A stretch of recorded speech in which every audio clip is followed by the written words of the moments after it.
మీ అందరికీ ప్రత్యేకమైనటువంటి ధన్యవాదాలు తెలియజేస్తున్నాను. చాలా సంతోషం. ఇప్పటి వరకు చక్కని పాటలు పాడి ప్రభునామాన్ని మహిమపరిచాం.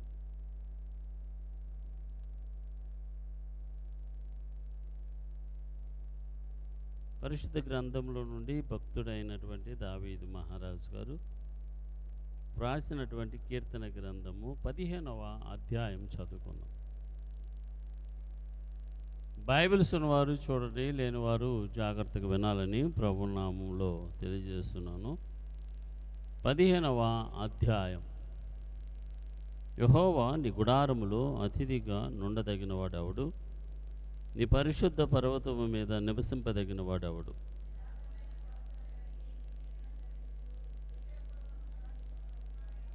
అటివాడు నాలుగుతో కొండెమలాడడు, తన చెలికానికి కీడు చేయుడు, తన పొరుగువాని మీద నింద మోపడు.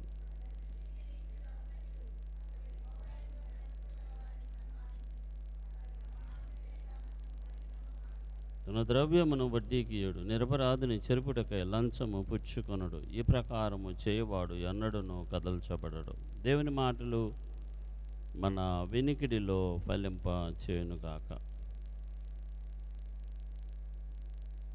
చాలా సంతోషం. ఇప్పటి వరకు చక్కని పాటలు పాడి ప్రభునామాన్ని మహిమపరిచాం. కొద్ది నిమిషాలు క్లుప్తంగా దేవుని వాక్యాన్ని మనం విందాం. కీర్తనల గ్రంథం 20వ అధ్యాయం.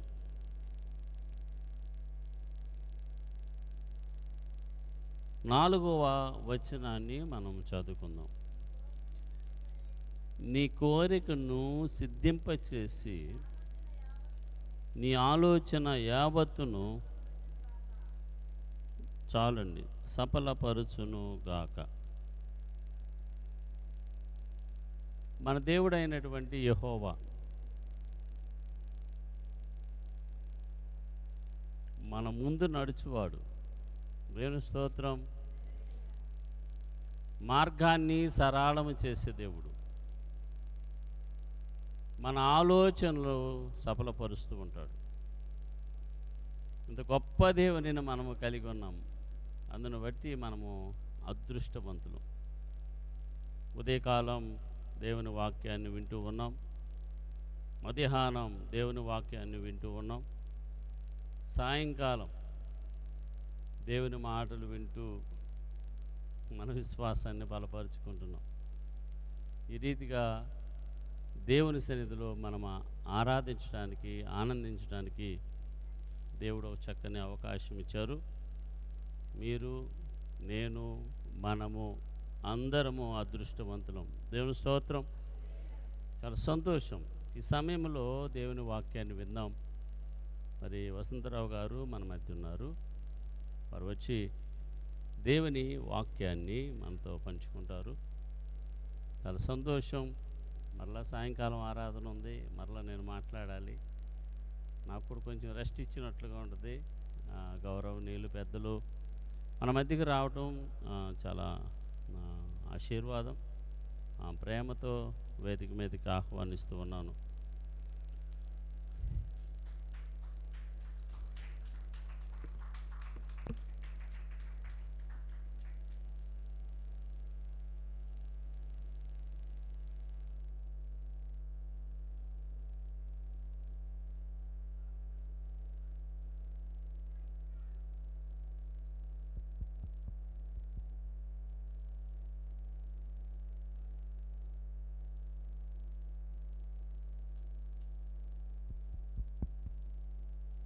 దేవునికి స్తోత్ర, దేవునికి స్తోత్ర.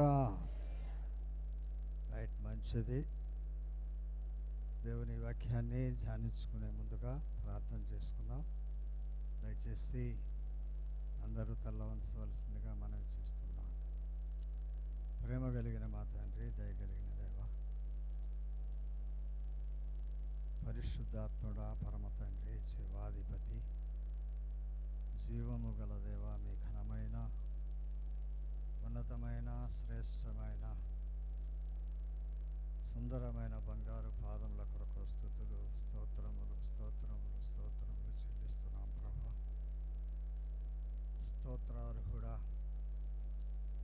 నిత్యము పరిశుద్ధుడు పరిశుద్ధుడు పరిశుద్ధుడు పరిశుద్ధుడని ప్రభా వేవేల దేవదూతల సమూహములతో నా ప్రభా స్తుతించబడుతున్న మా పరమ తండ్రి అయ్యా మీ ఘనమైన ఉన్నతమైన శ్రేష్టమైన నామం కొరకు స్తోత్రాలు చెల్లిస్తున్నాం. మీ మహాకృప చొప్పున గడిచిన పరిశుద్ధ దినం మొదలుకొని పరిశుద్ధ దినం వరకు నీవు మమ్ములను మా కుటుంబాలను మా రక్త సంబంధికులను బంధుమిత్రులను దైవ సేవకులు ఆత్మీయ తల్లిదండ్రులు వారి కుటుంబాలను క్షేమముగా కాచి కాపాడి సంరక్షించి తండ్రి మీ పరిశుద్ధమైన ఆలయములో మిమ్మలను స్తుతించి మిమ్మలను ఘనపరిచి మిమ్మలను ఆరాధించే భాగ్యాన్ని ఇచ్చారు. మీకు స్తోత్రాలు తండ్రి. ఇప్పటి వరకు పాటల ద్వారా తిరుపతిత్వముల ద్వారా మీరు మహిం పొందిన విధానాన్ని బట్టి మీకే స్తుతి స్తోత్రాలు చెల్లిస్తున్నాం. ఇదిగో నా తండ్రి ఉదయకాల ఆరాధన మీకు మహిమకరంగా మా సంఘానికి మా పట్టణానికి ఆయన మా దేశానికి మా రాష్ట్రానికి ఆశీర్వాదకరంగా జరిపించిన విధానాన్ని బట్టి మీకే స్తుతులు స్తోత్రాలు చెల్లిస్తున్నాం. ఇంకా కొద్ది సమయము మీ సన్నిధానములో ఉండి మీ వాక్యము మేము వినాలని ఆశపడుచుండగా ప్రభా మీ వాక్యమును విని మీ వాక్యానుసారముగా జీవించే భాగ్యము నాకును మాకును ప్రతి ఒక్కరికి అనుగ్రహించి మీరే ఘనత మహిమ ప్రభావములు పొందుకోమని యేసుక్రీస్తు వారి యొక్క దివ్యనామంలో ప్రార్థిస్తున్నాము తండ్రి. ఆమేన్ ఆమేన్ ఆమేన్. రైట్, మంచిది. సెప్టెంబరు 2024 సంవత్సరం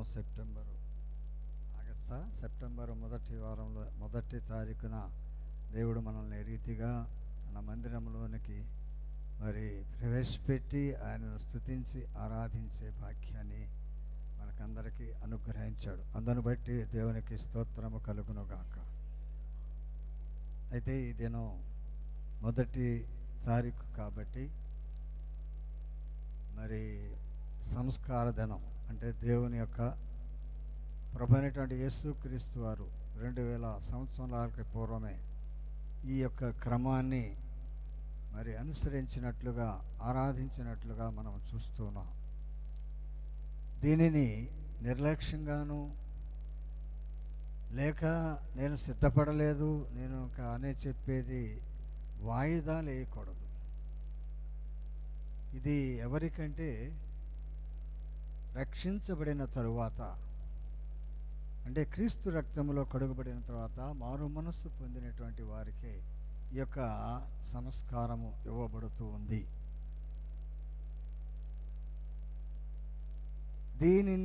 దీనిలో పాల్గొనని వాడు నా రాజ్యానికి వారసుడు కాదని దేవుని గ్రంథంలో ప్రభు అయినటువంటి యేసుక్రీస్తు వారే స్వయంగా సెలవిచ్చాడు. కనుక ఇంకా ఈ సంస్కారంలో పాల్గొననటువంటి వారు ఇది రక్షణ దినము గనుక అది కృపాకాలము గనుక రక్షణ తీర్మానం చేసుకొని కొన్ని దినాలు ప్రభు సన్నిధిలో ఉండి మన యొక్క స్థితినంతా ఒప్పుకొని విడిచిపెట్టి క్రీస్తు రక్తములో కడుగబడిన తర్వాత మరి మనము క్రొత్త జన్మ అనుభవంగా వారుగా మనం జీవిస్తాం. అయితే రక్షించబడిన నాటి నుండి పరిశుద్ధమైనటువంటి జీవితాన్ని జీవించాలి. క్రీస్తు రక్తంలో కడుగబడినటువంటి నీలో ఒక ప్రత్యేకత కనపడాలి. నీ మాట, నీ చూపు, నీ వస్త్ర అలంకరణ, నీ నడక, నీ ప్రవర్తన అన్నీ కూడా మార్పు కలిగి జీవించాలి. అంతేకాని ఎన్ని సంవత్సరాలు గడిచినా మరో మనస్సు లేకుండా రక్షణ లేకుండా జీవిస్తే నిత్య జీవానికి ఎవరు కూడా వారసులు కారండి. వారు మతం, సిద్ధాంతం, సెంటిమెంట్స్, సాంప్రదాయం ఏమైనప్పటికైనా సరే క్రీస్తు రక్తములో కడుగుబడిన వాడే క్రైస్తవుడు. చాలామంది క్రైస్తవులని క్రిస్టియన్ అని చెప్పి కాళ్ళు రగరేస్తూ ఉంటారు. బైబిల్ చెప్తుంది అది ఎవరైతే క్రీస్తు రక్తంలో కడుగుబడతారో వారే దేవుని బిడ్డలు, వారే క్రిస్టియన్. ఎందుకంటే లేఖన భాగాల్లో మనం గమనించినట్లయితే జక్కయ్య అంతకుముందు అన్యాయస్తుడు. జక్కయ్య అంతకుముందు పాపిష్టివాడు. అనేకుల దగ్గర అన్యాయంగా అక్రమంగా సంపాదించి కోట్లు గడించాడు. కానీ ఒకానొక దినాన యేసు ప్రభు వారిని చూడాలని ఆశపడ్డాడు. ఏమైనా ఆడుకొని యేసు ప్రభు వారిని చూడాలని ఆశపడ్డాడు. ఎప్పుడైతే యేసు ప్రభు వారిని చూడాలని ఆశపడ్డాడో దానిని వాయిదా వేయకుండా తనకెన్ని బిజీ షెడ్యూల్స్ ఉన్నప్పటికైనా సరే వెంటనే ప్రభువుని చూశాడు, ప్రభువుని చేర్చుకున్నాడు. ప్రభువుని చేర్చుకున్న తర్వాత అతని జీవితంలో ఏం జరిగింది? ఎప్పుడైతే యేసుక్రీస్తు వారు తన హృదయంలో అడుగు పెట్టాడో తన జీవితంలో గొప్ప మార్పు. వెంటనే జీవితంలో తీర్మానం చేసుకున్నాడు, ప్రభువా ఇగో గతంలో నేను ఎవరి దగ్గరైనా అన్యాయముగా పుచ్చుకుంటే దానికి 4 రెట్లు ప్రతిఫలం ఇస్తానని చెప్పి దేవుని సన్నిధిలో అన్నప్పుడు ప్రభువారు ఏమన్నాడండి? చెప్పాలి, ఇతడు కూడా అబ్రహాము యొక్క కుమారుడే. మనం అబ్రహాము యొక్క కుమారులము, అబ్రహాము యొక్క కుమార్తెలము. మనము కావాలంటే క్రీస్తు రక్తంలో గడగబడాలి. మన పాప స్థితిని అంతా ఒప్పుకొని విడిచిపెట్టాలి. కొంతమంది ఒప్పుకుంటారు, విడిచిపెడతారు. కొంతకాలము జరిగిన తర్వాత మరలా ఆ కుక్క గనక వాంతికి ఎలాగో తన ఆశపడుతుందో అలాగా పాప జీవితానికి ఆశపడుతూ ఉంటారు. అట్టి వారి పేర్లు జీవ గ్రంథమందు వ్రాయబడవండి. అందుకని అంటాడు కదా ప్రకటన కదా, ఎవని పేరైనను జీవ గ్రంథమందు కనపడని ఎడల ఏం చెప్పారు? డాష్ పూర్తి చేయండి. కనపడని ఎడల వాడు అగ్నిగుండములో పడద్రోయబడం. కనుక ఈ లోకంలో మనం జీవించినన్నాళ్ళు నామకార్థ క్రైస్తవుడుగా జీవించక నిజమైన అబ్రహాము యొక్క కుమారులుగా, అబ్రహాము యొక్క కుమార్తెలుగా జీవించి నిత్య జీవములో ప్రవేశించడం అనేది ఎంతైనా ధన్యత, ఎంతైనా ఆశీర్వాదం. కనుక దాన్ని నిర్లక్ష్యం చేయకుండా ఇంకా మారు మనస్సు పొందినటువంటి వారు వెంటనే వారి జీవితాల్లో తీర్మానం చేసుకొని రక్షణ పొంది మరి బాప్తిసం తీసుకొని ప్రభు బిడ్డలుగా జీవించాలని ప్రేమపూర్వకంగా మిమ్మల్ని అందరినీ బ్రతిమలాడుకుంటున్నాను. రైట్, మంచిది. ఈ సమయంలో పరిశుద్ధ గ్రంథములో నుండి కోరాహు కుమారులు రచించినటువంటి 88వ కీర్తన ఆఖరి వచనాన్ని ధ్యానం చేద్దాం. కోరాహు కుమారులు రచించినటువంటి 88వ కీర్తన ఆఖరి వచనం. ఎస్ నా ప్రియులను స్నేహితులను నీవు నాకు దూరముగా ఉంచి ఉన్నావు, చీకటియే నాకు బంధువర్గమాయను. ప్రేర గమనించండి పరిశుద్ధ గ్రంథంలో ఉన్నటువంటి మాట. కోరాహు కుమారులు రచించినటువంటి కీర్తన. కోరాహు కుమారులు, కోరాహు చరిత్ర అంతా చాలామందికి తెలుసును. కోరాహు, దాతాను, అభిరాములు అనేటువంటి వారు దైవజనుడైన మోషే మీద తిరుగుబాటు చేశారు. తత్ఫలితంగా ఆ కోరాహు, దాతాను, అభిరాముల యొక్క కుటుంబం సంఖ్య, రక్త సంబంధికుల సంఖ్య 250 మంది. అయితే సంఖ్యాకాండంలో చూసినట్లయితే వేల సంఖ్యలో ఉన్నట్టుగా, ఇంచుమించు 22,000 సంఖ్య ఉన్నట్టుగా పరిశుద్ధ గ్రంథం తెలియజేస్తుంది. వీరు కోరాహు అనేటువంటి వ్యక్తి ఇశ్రాయేలీయుల సమాజంలో చాలా ప్రాముఖ్యమైనటువంటి వ్యక్తి, పేరు ప్రఖ్యాతులు కలిగినటువంటి వ్యక్తి. ఈ దాతాను, అభిరాముల కంటే కూడా కోరాహు చాలా ఉన్నతమైనటువంటి వ్యక్తిగా పరిశుద్ధ గ్రంథం తెలియజేస్తుంది. అయితే వీళ్ళు మోషే మీద తిరుగుబాటు చేశారు. ఎందుకు తిరుగుబాటు చేశారో తెలుసండి? సీనియర్స్ అయినటువంటి విశ్వాసులు చెప్తే ఎందుకు కొరాహు, దాతాను, అభిరాములో ఈ యొక్క కుటుంబాలు, వీరి యొక్క గోత్రాలు ఎందుకు మోషే మీద తిరుగుబాటు చేశారంటే యాజకత్వము కావాలని తిరుగుబాటు చేశారు. మోషే ఈ సర్వ సమాజంలో ప్రతి ఒక్కడు కూడా పరిశుద్ధుడే. గమనించాల, ఇశ్రాయేల్ యొక్క 6 లక్షల సైన్య సమూహంలో అందరూ పరిశుద్ధులే అంట. అందరూ పరిశుద్ధులు అవుతారండి? చెప్పాలా? అందరూ పరిశుద్ధులు అవుతారా? ఎవరు పరిశుద్ధులు, ఎవరు నీతిమంతులు? ఎస్, వారి వారి యొక్క పాపములన్నీ ఒప్పుకొని పరిశుద్ధుడు, నీతిమంతుడైన క్రీస్తు రక్తములో కడుగబడినటువంటి వ్యక్తి పరిశుద్ధుడు, నీతిమంతుడు.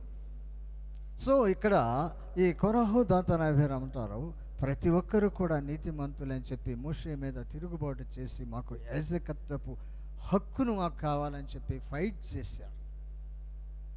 అటువంటి సందర్భంలోనే ఈ కొరాహు, దాతాను, అభిరాముల యొక్క సంఖ్యను, ఆ దోపార్తులను తీసుకొని మీరు దేవుని యొక్క సముఖంలోనికి రమ్మన్నప్పుడు వీరి యొక్క సంఖ్య 250 మందిని మరి ఇశ్రాయేలు ప్రజలు చూస్తూ ఉండగానే భూమి నెరవిడిచి వారిని మృంగివేసెను. ప్రైజ్ ద లార్డ్ అండి. ఇట్ ఈస్ రియల్లీ, ఇది వాస్తవంగా జరిగినటువంటి సంఘటన. ఒక మహాభక్తుడు రాశాడు, ఉపమానానికి పేర్లు ఉండవు అని రాశాడు. సో ఇక్కడ పేర్లు ఉన్నాయి కనుక ఇక్కడ జరిగినటువంటి సంఘటనను పరిశుద్ధ గ్రంథంలో వ్రాశాడు. ఎందుకు రాశాడు? ఎస్, ఇవి వారికి దృష్టాంతముగా సంభవించి యుగాంతమందు నివసించుచున్న మనకు బుద్ధి కలుగుటకై వ్రాయబడనని కొరింథీ పత్రికలో పౌలు భక్తుడు మాట్లాడాడు. ప్రియులారా, కనుక బుద్ధి కలిగి వాక్యాన్ని విని వాక్యానుసారమైనటువంటి జీవితాన్ని జీవించినప్పుడే నిత్య రాజ్యానికి మనం వారసులు అవుతాం. అంతేకాని ఈ లోకంలో మన ఇష్టానుసారముగా మనం జీవించి దేవుని యొక్క ఆజ్ఞలను, అతిక్రమములను మరి ధిక్కరించి, ఉల్లంఘించి నిత్యత్వంలోనికి ప్రవేశించడం అనేది అసంభవమైనటువంటి విషయం ప్రియులారా. కనుక అటువంటి సందర్భాల్లో మరి కోరాహు యొక్క, దాతాను, అభిరాముల యొక్క సంఖ్య 250 మంది ఆ భూమి నెరవిడిసి మెంగిలి వేసినటువంటి దృశ్యాన్ని ఇశ్రాయేలు ప్రజలందరూ కూడా కన్నులారా చూశారు, భయభ్రాంతులైపోయారు. తదుపరి మిగిలినటువంటి సంఖ్య దుపార్తులు పట్టుకొని వెలిగించినటువంటి వారి దేవుని యొక్క అగ్ని రగులుకొని వారిని వెంబడించి వారు పరుగులు తీస్తుండగా వారిని అగ్ని దహించి వేసేసి ఎవరిని ఒక్కడిని కూడా ఇడిచిపెట్టల. దేవుని యొక్క ఆ ఉగ్రత లేక దేవుని యొద్ద నుండి తప్పించుకోవటం అనేది అసాధ్యమైనటువంటి విషయం అండి. మనుష్యుల వల్ల లేక డబ్బు వల్ల లేక మరి ఒక దాని వల్ల ఏదైనా తప్పు చేసినా తప్పించుకోవచ్చు, కానీ దేవుని సన్నిధిలో నుండి తప్పించుకోవటం అనేది అసాధ్యమైనటువంటి విషయం. ఎవరైనా సరే, ఎనీవన్, రాజైనా, రాణైనా, అధికారులైనా ఎవరు కూడా దేవుని సన్నిధి నుండి తప్పించుకోలేరని వాక్యము సెలవిస్తుంది. ఆదాము మొదలుకొని ప్రకటన గ్రంథం వరకు కూడా ప్రవక్తలైన, రాజులైన, విశ్వాసులైన ఎనీవన్ ఎవరైనప్పటికైనా సరే తప్పుగా దేవుని యొక్క వాక్యము ఖండించింది, వారికి శాపాగ్ని పంపించినట్టుగా లేఖన భాగాల్లో మనం చూస్తున్నాం. ప్రియమైనటువంటి దేవుని సంఘం, కనుక విశ్వాసి జాగ్రత్తగా నిలుచుకోవాలని లేఖన భాగం సెలవిస్తుంది. అయితే ఇక్కడ ఈ కొరాహు కుమారులు అంటున్నారు, నా ప్రియులు, స్నేహితులు, నీవు నాకు దూరముగా చేశావు. ఎవరు చేసింది? ఎవరు చేశాడండి? ఎవరు చేశాడు? దేవుడు చేశాడు. ఎందుకు చేశాడు? వారి యొక్క తిరుగుబాటు వల్ల చేశాడు. దైవజనుని మీద తిరుగుబాటు సామాన్యమైనటువంటి విషయం కాదు. వారి పక్షాన దేవుడు వ్యాజ్యమాడతాడు, దేవుడు ఫైట్ చేస్తాడు. చాలామంది చాలా సింపుల్గా గుడ్డ కాల్చి మీదేస్తారు, శాపాన్ని పొందుతారు. ఏమాత్రం కూడా దానిలో సందేహం లేదు. ఎందుకంటే మనుష్యునికి ఏదైనా విరోధం వచ్చినా, శత్రుత్వం వచ్చినా దానిని క్షమించవచ్చు. సో పరిశుద్ధాత్మునికి, దైవ సేవకునికి తిరుగుబాటు చేస్తే దాన్ని క్షమించడని సమూయేలు గ్రంథంలో వ్రాయబడింది. కనుక ప్రియమైనటువంటి దేవుని సంఘమా, దేవుని బిడ్డలారా, చాలా జాగ్రత్తగా మనం మన యొక్క విశ్వాస జీవితాన్ని కాపాడుకోవాలి. ఇక్కడ తన ప్రియులు, స్నేహితులు, తల్లిదండ్రులు, రక్త సంబంధికులు, బంధువులు అందరూ కూడా శాశ్వతమైనటువంటి దూరం అయిపోయారు. దూరముగా చేసావయ్యా నా ప్రియులు, నా స్నేహితులు, ఇదిగో దూరముగా చేసావయ్యా. అంటే తల్లిదండ్రులు చనిపోయారు, రక్త సంబంధికులు చనిపోయారు. ఈ యొక్క కోరాహు కుమారులు మాత్రం మిగిలి ఉన్నారు. అయితే ఇతను బాధలో, శ్రమలో ఉన్నట్టుగా లేఖన భాగం మనకు తెలియజేస్తుంది. ఎందుకంటే చీకటి అనే మాటకు రెండు అర్థాలు ఉన్నాయి. ఒకటి లోక సంబంధమైనటువంటి అర్థం ఏమిటంటే శ్రమలు, ఆపదలు, ఇరుకులు, ఇబ్బందులు, అనేకమైనటువంటి సమస్యలు. నెక్స్ట్ బైబిల్ అర్థం ఏమిటంటే చీకటి అనగా ఎవరండి? అపవాది, దుష్టుడు. రెండు అర్థాలు. శ్రమలో ఉన్నారు వీళ్ళు, ఇరుకులో, ఇబ్బందుల్లో ఉన్నారు, సమస్తాన్ని కోల్పోయారు. సమస్తాన్ని కోల్పోయి బాధపడుతున్నారు. శ్రమలో ఉన్నావయ్యా, ఇరుకులో ఉన్నావయ్యా, ఇబ్బందుల్లో ఉన్నావయ్యా. మొదటి నుంచి 5 వచనాల్లో మనం చూసినట్లయితే వారి యొక్క శ్రమ అక్కడ అర్థమవుతుంది. వారి యొక్క బాధను వ్యక్తపరుస్తూ ఉన్నారు. 9వ వచనంలోనికి వెళ్ళినట్టుగా అయితే, ఇదిగో నిద్రలేక రాత్రి అంతా ప్రార్థించి నా కన్నులు క్షీణించిపోయినాయి అంటున్నాడు. ఇంకా 14వ వచనంలోకి వెళ్ళినట్లయితే అక్కడ అంటాడు, ఇదిగో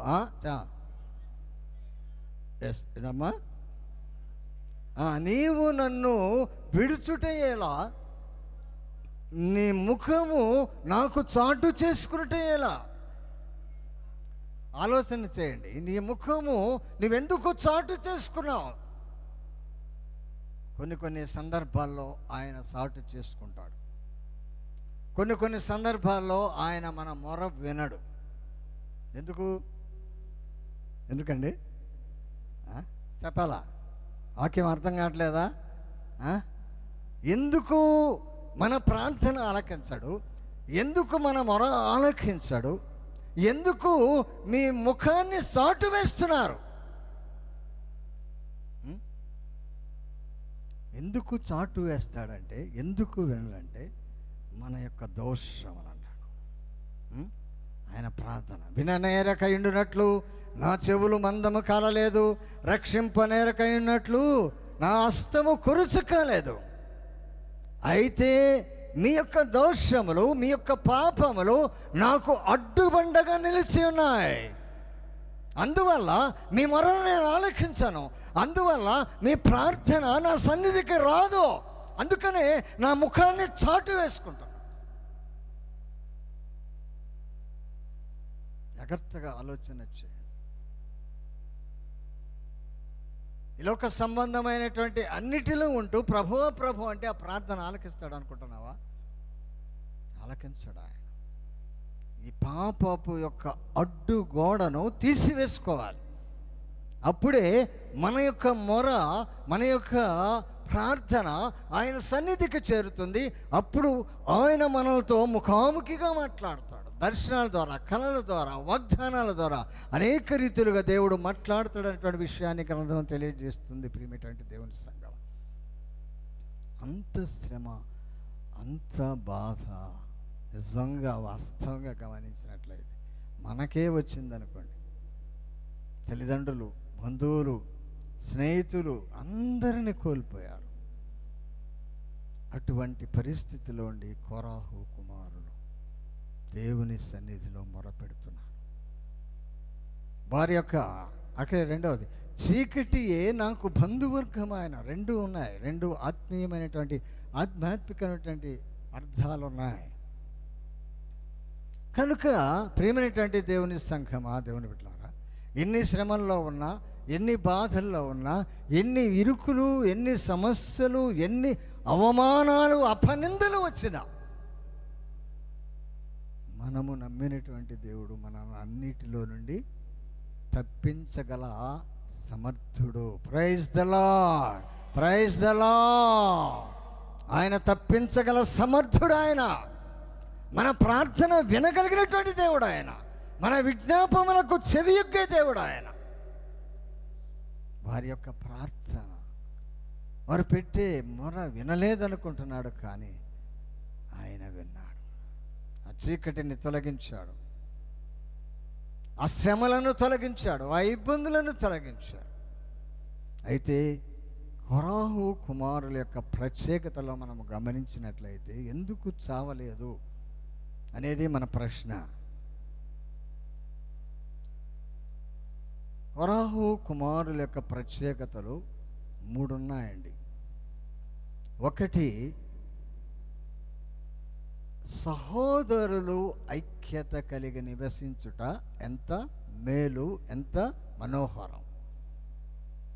సహోదరులు అనగా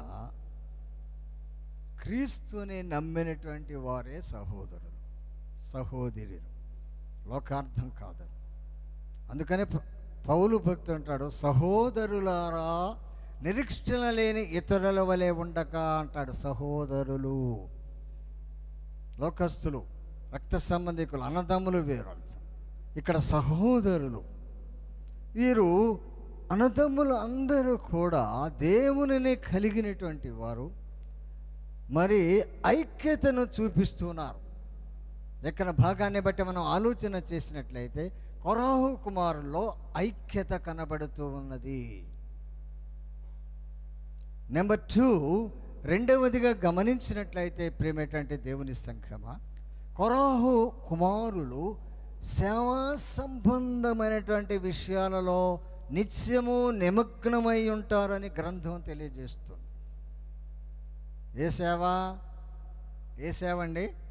ఎస్, చాలామంది అంటాడు మానవ సేవే మాధవ సేవ అంటాడు. బైబిల్ అలా రీతిగా చెప్పాల. దేవుని సేవ, మానవుడి సేవ అండి. ఇప్పుడు ఉపకారం చేస్తే మెచ్చుకుంటాడు, ఏమన్నా ఇస్తే పొగడతాడు, తర్వాత మనల్ని ఏలెత్తి చూపేటువంటి మానవ లోకం, మానవ నైజం అది. కానీ దేవుని నైజం అది కాదు ప్రేమేంటాడు. కనుక ఇక్కడ 3 శ్రేష్టమైనటువంటి విషయాలు. ద్వారపాలకులు, ఆ మందిర బలిపీఠము యొక్క ఆ పర్యవేక్షణ అంతా కూడా చూసేటువంటి ప్రత్యేకతమైన అర్హతలు కలిగినటువంటి వారు కోరాహు కుమారు. అందువల్ల వీళ్ళు చావలా. లేఖన భాగాన్ని మనం ఆలోచన చేసినట్లయితే సంఖ్యాకాండము 26వ అధ్యాయము 11-12 వచనాల్లో మనం చూసినట్లయితే అక్కడ కోరాహు కుమారులు చావలేదు అని వ్రాయబడింది. ఎస్, సంఖ్యాకాండము 26:11-12. అయితే కోరాహు కుమారులు మాత్రము చావలేదు. సో సావు పోవటానికి గల కారణం, అంతమంది వేల సంఖ్యలో వదైపోయారు. చూస్తూ ఉండగానే అగ్ని దహించి వేసింది, భూమి మింగివేసేసింది. కానీ కోరాహు కుమారులు మాత్రమే రక్షించబడ్డారు. చావలేదని క్లియర్గా రాశాడు అక్కడ. అయితే ఎక్కడున్నారు వాళ్ళు? ఏ ప్రదేశంలో ఉన్నారు? మనం ఆలోచన చేసినట్లయితే ప్రియులారా, వారొక ప్రత్యేకమైనటువంటి స్థానంలో, లోకంతో ఆ ఇశ్రాయేలు సర్వ సమాజంలో ఒక ప్రత్యేక దేవుని యొక్క పరిచర్యలో ఉన్నారు. దేవుని యొక్క సేవా సంబంధమైనటువంటి విషయాల్లో నిమగ్నమైపోయారు. అంతేకాదు ఆ యొక్క పర్యవేక్షణ అంతా కూడా స్వయంగా చూస్తున్నారు. శ్రద్ధ గలవాడు ఏమవుతాడండి చెప్పాలా? ఎక్కడ చదువుతున్నారండి, ఎక్కడ వాక్యాలు అంటున్నారండి? శ్రద్ధ గలవాడు ఐశ్వర్యవంతుడగును. ఎందుకు సీనియారిటీ? బద్ధకస్తుడు ఏమవుతాడు? నీ మేళాలు కాల. బద్ధకస్తుడు దరిద్రుడవుతాడు. శ్రద్ధ ఉండాలి ప్రతి విషయంలో కూడా. దేవుని పనిలో, మన కుటుంబ విషయాల్లో ఎంత శ్రద్ధ, ఎంత జాగ్రత్త కలిగి ఉంటామో, దేవుని సంబంధమైన సేవా విషయాల్లో కూడా విశ్వాసి ప్రత్యేకత కలిగి ఉండాలి. దేవుని వాక్యం సెలవిస్తుంది ఆ రీతిగా. ఏదో నీ ఇష్టం వచ్చినప్పుడు, ఏదో నీ కుదిరినప్పుడు కాదు. అది దానివల్ల ఆశీర్వాదం. ప్రత్యేకముగా దేవుని యొక్క పరిచర్య చేయటం వల్ల, ప్రత్యేకంగా దేవునికి ప్రథమ స్థానం ఇవ్వటం వల్ల నీవు, నీ కుటుంబము ఆశీర్వదించబడుతుంది. అన్ని విషయాలు, దాతృత్వం ఇచ్చే విషయాల్లో కానీ, దేవునికి ఇచ్చేటువంటి ప్రతి విషయాల్లో కానీ, ప్రతి విషయమందు కూడా అన్నిటిలో మనము దేవునికి ఇచ్చేవారుగా ఉండాలి. దేవుని దగ్గర తీసుకునేవారుగా మనం ఉండకూడదండి. ఎట్లా ఉండాలి? దేవునికి ఇచ్చేవారు. కొంతమంది ఉంటారు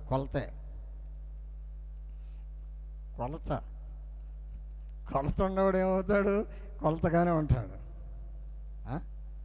ఆత్మీయత అంటే దేవదాసాయి గారు ఎప్పుడు చెప్తూ ఉంటాడు, సభలు వచ్చినప్పుడు, సందర్భం వచ్చినప్పుడు చెప్తుంటాడు, వెదజల్లి అభివృద్ధి చెందిన వాళ్ళ కారు కలరు, తగిన దానికంటే తక్కువ ఇచ్చి దరిద్రులయ్యే వాళ్ళు ఉంటారు. పాత నిబంధన గ్రంథాన్ని మనం చూసినట్లయితే 10% 10వ తీయమని చెప్పారు. పితరులు, మన పితరులు కాదు, ఇశ్రాయేలు యొక్క పితరులు, మనం అన్య జనాంగం. 6 అబ్రహాము మొదలుకొని ఇస్సాకు, యాకోబు వీళ్ళందరూ కూడా వారికి కలిగిన ప్రతిదానిలో దశమ భాగాన్ని తీశారు. ఇస్సాకయ్య గారి దగ్గర రక్షణ పొందిన ఆయన ఒక బ్యాంక్ ఆఫీసర్ ఉన్నాడు. ఇండియన్ ఓవర్సీస్ బ్యాంకులో వడ్లపూడిలో చేశాడు చాలా సంవత్సరాలు. అంత మేనేజర్ పోస్టు, అంత ఉన్నతమైన చదువు కలిగినటువంటి వ్యక్తి, దైవజనుడు. మరి దేవదాసాయి గారి చేత రక్షించబడి వడ్లపూడిలో పరిచర్య చేస్తున్నటువంటి ఆ సేవకుడు దేవుని వాక్యాన్ని ప్రకటిస్తూ ఉండగా అతని యొక్క హృదయము ఆకర్షించబడి తాను, తన కుటుంబీకులందరూ కూడా రక్షణ పొందారు, మార్పు చెందారు, క్రీస్తు రక్తంలో కడుగబడ్డారు, క్రీస్తు కొరకు సాక్షులుగా జీవించారు.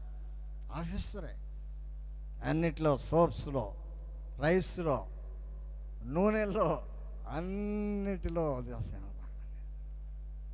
ఎంత గొప్ప భాగ్యం అండి. దేవుని బిడ్డల యొక్క ప్రత్యేకత అలాగే. దేవునికి మనం ఇచ్చేవారుగా ఉండాలి. దేవునికి ఇచ్చేంత వాళ్ళమా మనం? చెప్పాలా? చెప్పండి. దేవునికి ఇచ్చేటువంటి సామర్థ్యం మనకు లేదు. భక్తుడైన దావీదు అంటాడు, అయ్యా నేను, నా ప్రజలు నీకు ఇచ్చేంత సామర్థ్యత కలిగినటువంటి వారము కాదు, కానీ మీరు మాకు ఇచ్చినటువంటి దానిలో ఏదో కొంత ఇస్తున్నాం అంతే, ఏదో ఇస్తున్నాం అంతేగాని అయ్యా మీకు మేమిచ్చేంత, మనం దేవునికి ఇచ్చేంత పడడం కదా, అంత అయిందే. వెండి బంగారాలు ఆయనే, భూములు ఆయనే, సర్వ సంపదలన్నీ కూడా ఆయనవే. ఏదో మనం ఊరగా ఏదో అంటాడు, నా కష్టార్జితం అంటాడు ఒక్కొక్కడు, అంటాడు నేను సంపాదించానండి అంటాడు ఒక్కొక్కడు. నువ్వు సంపాదించింది కాదయ్యా, దేవుడు నీకు ఇచ్చిన దాన్ని, దేవుడు నీ కష్టార్జిత. దేవుడు నాకు ఇచ్చాడు ఈ పొలం, దేవుడు నాకు ఇచ్చాడు ఈ కుమారులు, దేవుడు నాకు, నా బిడ్డలకు ఇచ్చాడు ఈ ఉద్యోగం, దేవుడు నాకు ఇచ్చాడు ఈ ఉద్యోగం. ప్రతి విషయంలో కూడా దేవునిని ఘనపరిచేవారుగా ఉండాలి, దేవునికి మహిమ చెల్లించేవారుగా ఉండాలి. అంతేకాని ఎప్పటికీ కూడా నా అనుభవంలో నేను ఎప్పుడు కూడా ఇది నా కష్టార్జితం, నా సంపద అని నేను అని ఎరగను. నేను కానీ నా భార్య బుజ్జమ్మ గారు కానీ దేవుడు మనకిచ్చాడు ప్రతి విషయంలో అన్నిటిని, వ్యాపారాలు అండ్ ఏ స్థితిలో ఉన్నా, ఏ స్థితిలో ఉండి మనం పిలువబడ్డామో ఆ స్థితిలో తృప్తి కలిగి మనం జీవించాలి. ఏ స్థితిలో నుంచి మనం పిలువబడతాం గమనించండి. నీవు కూలివానిగా ఉండి పిలువబడ్డావా, తృప్తి చెందు. లేక పనివాడిగా ఉండి పిలువబడ్డావా, తృప్తి చెందు. ఉద్యోగస్తుడిగా పిలువబడ్డాడు, తృప్తి. అన్ని విషయాలు తృప్తి లేకుండా తృప్తి లేకే ఈ దినాల్లో అనేక మంది అప్పుల పాలవుతూ ఉంటారు. వాళ్ళకలాగా నేను ఉండాలి, ఎవరికిలాగా? ధనవంతుడిలాగా మనం ఉంటామా? మనం ఉండలేము. దేవుడు మనకిచ్చిన స్థితిని బట్టి మనం ఉండి తృప్తి కలిగి జీవించినప్పుడు ఆ యొక్క కుటుంబాలు ఆశీర్వదించబడతాయి. కనుక ప్రియమైనటువంటి దేవుని సంఘమా, దేవుని బిడ్డలారా, ప్రతి విషయంలో మనము దేవునికి ఇచ్చేవారుగా ఉండేటట్టుగా ఉండాలి. ఇక్కడ కొరాహు కుమారుల యొక్క స్థితిగతులు, సేవా సంబంధమైనటువంటి కార్యక్రమం, ఆ సేవా సంబంధమైనటువంటి కార్యక్రమాల్లో ఉన్నారు కాబట్టి వాళ్ళు చావలే. ఎంతగా ఆశీర్వదించబడ్డారు. ఎక్కడున్నారంటే ఆ సమయంలో వీళ్ళు మొదటి దినవృత్తాంతాల గ్రంథము 9వ అధ్యాయం 19వ వచనం త్వరగా.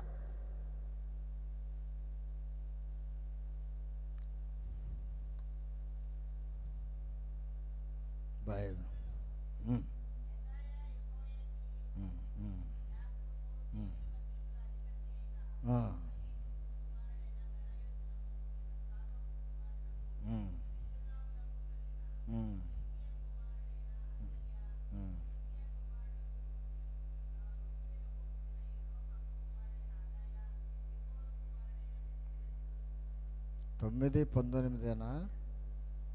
తొమ్మిది 19 మీరు ఇంటి దగ్గరికి వెళ్ళి జాగ్రత్తగా చూసుకున్నట్లయితే అక్కడ కోరాహు కుమారులు సేవా సంబంధికులుగా కనపడుతున్నారు. అక్కడ కోరాహు కుమారులు ద్వారపాలకులుగా కనపడుతున్నారు. పిల్లలారా, సేవా సంబంధమైనటువంటి కార్యక్రమాలు ఆశీర్వాద 19:9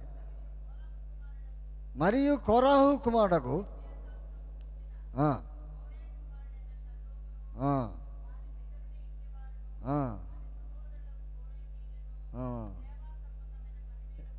సేవా సంబంధమైన పని మీద నుండి గుడారమునకు ద్వారపాలకులయ్యుండిరి. గుడారాలు చాలా ఉన్నాయి ఇశ్రాయేలుకి.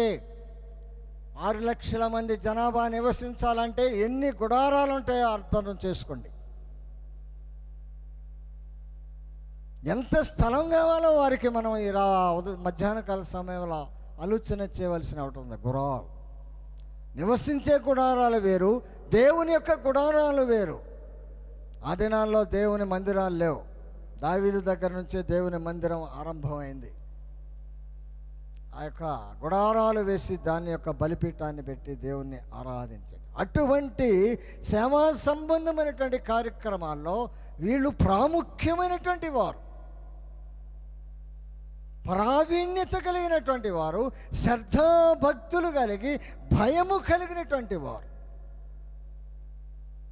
అటువంటి భయము, అటువంటి భక్తి, అటువంటి శ్రద్ధ మనలో ఉన్నప్పుడు మనము కూడా ఆశీర్వదించబడతాం. Praise the lord. కనుక ఇక్కడ వీరి యొక్క చావలేదని తరువాత వీరి యొక్క ఎక్కడున్నారంటే దేవుని యొక్క ఆ బలిపీఠం దగ్గర ఉన్నారు. బలిపీఠంలో ఉన్నామని చెప్పి అపవిత్రతగా ఉండకూడదండి. లేఖన భాగాలే దానికి సమాధానం. బలిపీఠం దగ్గర ఉండేవాళ్ళు దేవుని ఆలయంలోకి వచ్చేవారు పరిశుద్ధతగా ఉండాలి, పవిత్రతగా ఉండాలి. వస్త్రాలు మొదలుకొని ప్రతి విషయంలో, లేకపోతే దేవుని యొక్క ఆ దర్శనాన్ని పొందలేం. బలిపీఠం దగ్గరికి వెళ్ళాడు. ఎవరండి? అదోనియా, దావీదైనటువంటి అన్నగారే. అదోనియా ఆ సొలొమోను దగ్గర నుంచి పారిపోయి ఆ బలిపీఠపు కొమ్ములు పట్టుకున్నాడు. అప్పుడు అతనిలో దోషం ఉంది. ముందు చెప్పాడు, అయ్యా నీ యొక్క అన్నగారు సమాధానాన్ని పంపించాడు, ఈ మరణ భిక్ష పెట్టమన్నాడు, క్షమాపణ భిక్ష, మరణం నుంచి తొలగించమని చెప్పి. ఎక్కడున్నాడు? దేవుని యొక్క బలిపీఠం పట్టుకున్నాడు. సరే,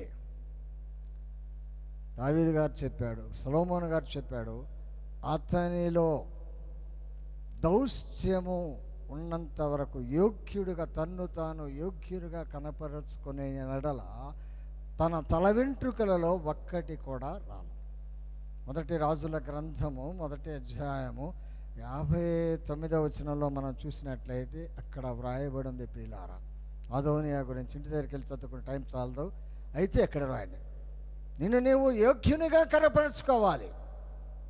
దేవుని యొక్క ఆలయంలో ఉన్నాలే అని చెప్పి నీవు నీ ఇష్టానుసారంగా అపవిత్రతతో కూడినటువంటి ఆ పాపపు ఆలోచనలతో, అపవిత్రమైనటువంటి తలంపులతో నీవు ఉంటే దేవుని యొక్క ఆశీర్వాదం నీ పొందలేవు. పరిశుద్ధత కావాలి, పరిశుద్ధత. రెండవసారి అతనిలో దౌష్ట్యము కనపడింది. నిన్ను నీవు యోగ్యునిగా కనపరుచుకున్నని ఎడల నీకు మరణశిక్ష నేను విధించను, కానీ నీ హృదయములో దౌష్ట్యము కనపడిన ఎడల నీవు మరణానికి పాత్రుడు అంట. తర్వాత దుర్మార్గత కనపడింది అతనిలో. బలిపీఠం దగ్గర వెళ్ళినంత మాత్రాన మనకి దేవుడే శిక్ష విధించడలే అనుకోవటానికి వీళ్ళే. పరిశుద్ధత కావాలి, పవిత్రత కావాలి, దేవుని సన్నిధిలో యథార్థమైనటువంటి ప్రవర్తన కలిగి ఉండాలి. కనుక ప్రియమైనటువంటి దేవుని సంఘమా, వీరు ఈ రీతిగా సేవా సంబంధమైనటువంటి కార్యక్రమాల్లో ఉన్నందువల్ల ఆ మేనేజ్మెంట్ అంతా కూడా, ఆ కార్యక్రమాలన్నిటిలో కూడా మరి వారు ఆశీర్వదించబడ్డారు. ఎందుకు ఆశీర్వదించబడ్డారండి? చెప్పాలా? దేవుని యొక్క పని చేసినందువల్ల. ఆన్సర్ రావాలి. ఏమన్నా జూనియర్లా మీరంతా అంత సీనియర్సే, మీటింగ్స్కి వెళ్తారు, ఆడి చేస్తారు, ఇవి చేస్తారు, మరి ముసుగులు వేసుకొని వాక్యం వింటూ ఉంటారు. ప్రశ్నకు జవాబు రావాలా? అది విశ్వాస యొక్క ప్రత్యేకతమైతే లక్షణం అని. ఎక్కడ వేసేవరా గొంగడంటే అక్కడైతే అట్లా ఉండకూడదు. కనుక ప్రియమైనటువంటి దేవుని సంఘమా, దేవుని యొక్క సేవా సంబంధమైనటువంటి దేవుని సేవకులతో కలిసి నీవు పరిచర్య చేయటం వల్ల నీవు నీ కుటుంబము ఎంతగా ఆశీర్వదించబడ్డారో తెలుసండి. దేవుని యొక్క గ్రంథములో వారి పేర్లు వ్రాయబడ్డాయి. ఎంత ధన్యత అండి! పరిశుద్ధ గ్రంథములో వారి యొక్క పేర్లు వ్రాయబడ్డాయి. దుర్మార్గుల పేర్లు వ్రాయబడ్డాయి, నీతిమంతుల పేర్లు కూడా వ్రాయబడ్డాయి. కానీ నీతిమంతుల యొక్క ఆ సబ్జెక్ట్, నీతిమంతుని యొక్క క్రియలు, నీతిమంతుని యొక్క ప్రవర్తన మనము అనుసరిస్తాం. ఎందుకని మాదిరికరంగా ఉంచాడు ఆయన్ని మనం బ్రతకటానికి, మన విశ్వాసాన్ని కాపాడుకోవటానికి. ఎంతగా ఆశీర్వదించబడ్డారు చూడండి. కొరాహు కుమారులు రచించినటువంటి కీర్తనలు మొత్తం చూస్తే సుమారు ఒక 11 అధ్యాయాలు 12 అధ్యాయాలు ఉంటాయి. మీరు గ్రంథం అంతా చూస్తే, లేకపోతే ఒకవేళ నాదేమైనా బై మిస్టేక్గా ఉంటే 15 ఉంటాయి, అంతకు మ్యాటర్ ఎక్కువ లేవు. ఎక్కడ చూసినా పైన బైబిల్ హెడ్డింగ్లో కోరాహు కుమారులు, ఏకవచనం లేదండి. అక్కడెక్కడ ఉంది? అక్కడంతా బహువచనమే. ఏకవచనము అంటే ఒక్కళ్ళనే ఉదాహరించి మాట్లాడేది, బహువచనం అంటే ఎక్కువ మంది ఉచ్చరించి మాట్లాడేది. ఇక్కడ ఈ కీర్తనలన్నిటిలో కూడా కోరాహు కుమారులు రచించిన కీర్తన. అందుకనే కోరాహు కుమారులు రచించిన 84వ కీర్తనలో మనం చూసినట్లయితే అక్కడ కొన్ని వచనాలు మనము గమనించినట్లయితే మందిరం యొక్క ప్రత్యేకత, సేవా సంబంధమైనటువంటి ఆధ్యాత్మికటువంటి అనుభవాన్ని అక్కడ చూపిస్తున్నాడు. సైన్యములకు అధిపతి అయినటువంటి యెహోవా మొదటి వచనం, నీ నివాసములు ఎంత రమ్యములు అయ్యా, నీ మందిర ఆవరణము చూడవలనని నా ప్రాణము ఎంతగానో ఆశపడుచు. అది సొమ్మసిల్లుతుంది మందిర ఆవరణ. మనం ఎప్పుడొస్తామండి? ఎప్పుడొస్తాం? ఒక ఆదివారమే, ఈ తర్వాత బంద్. మరి శుక్రవారాలు ఉన్నాయి, బుధవారాలు ఉన్నాయి, శనివారాలు ఉన్నాయి, ఏం లేదు. మరి శుక్రవారాల్లో ప్రత్యేకమైనటువంటి కూడికలు స్త్రీలు ఉన్నాయి, దాంట్లో సేవా సంబంధమైనటువంటి కార్యక్రమాలు పరిచర్యలో వాడబడాలి. అందరూ కూడా, ప్రతి ఒక్కరు. వాళ్ళు ఒక్కళ్ళేనా? ఆ సిస్టర్స్ 10 మందేనా? మొన్న పోయిన ఆదివారం ఇదే మొదటి ప్రసంగం. నేను అయ్యగారితో చెప్పాను, ఏంటండి అంత అందరూ రిటైర్మెంట్ స్టేజ్ వాళ్ళు ఉన్నారండి, కథవాళ్ళు అందరూ యవనస్తులేరి, మరి మధ్య వయస్కులేరి, వీళ్ళంతా ఏరండి అండి. ఏమైపోయారు అంటే ఏంది? పరిచర్యలో సన్నగిల్లటం, విశ్వాస జీవితంలో నీరసించిపోవటం. సో ఇక్కడ కొరాహు కుమారులు అంటారు, నీ మందిర ఆవరణము చూడవలని నా ప్రాణము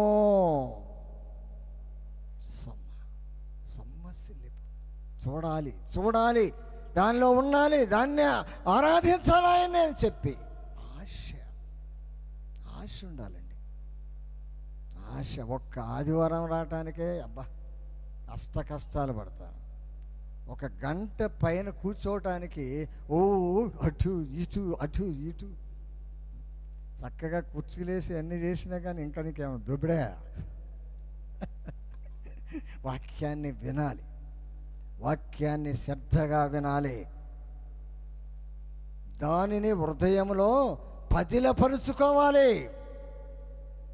నెమరి వేసే ఆధ్యాత్మికమైనటువంటి అనుభవం కావాలి. ప్రతి విషయంలో, ప్రతి సందర్భంలో దేవుని యొక్క వాక్యాన్ని ఉచ్చరిస్తూ దేవుని వాక్యానుసారమైనటువంటి జీవితాన్ని జీవించాలి.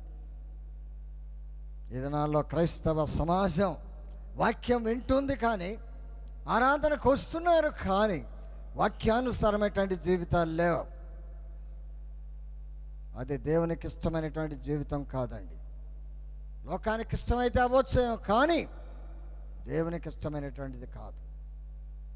ఆయన చూచుచున్నటువంటి దేవుడు. ఆయన యొక్క నివాస స్థానంలో నుండి నిన్ను, నన్ను, ప్రతి ఒక్కరిని కూడా చూసే దేవుడు ఆయన. కనుక నీ ఇష్టానుసారంగా మనం ఎవరు సొత్తు అండి? ఆయన సొత్తు. మనం అమూల్యమైన, నిర్దోషమైన, నిష్కళంకమైన రక్తములో కడుగబడిన వారం మనం.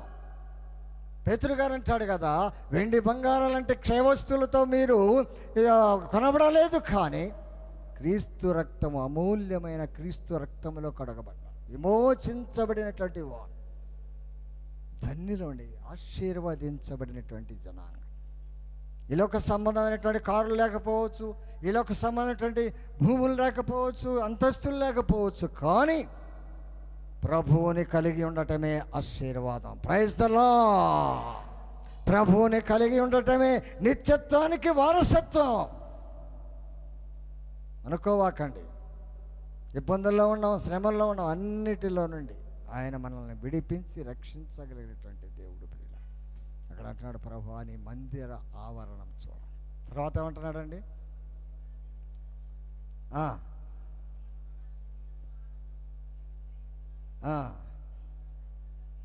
అయ్యా, సైన్యములకు అధిపతియగు యెహోవా, నా రాజా, నా దేవా, నీ బలిపీఠమునొద్దనే పిచ్చుకులకు నివాసము,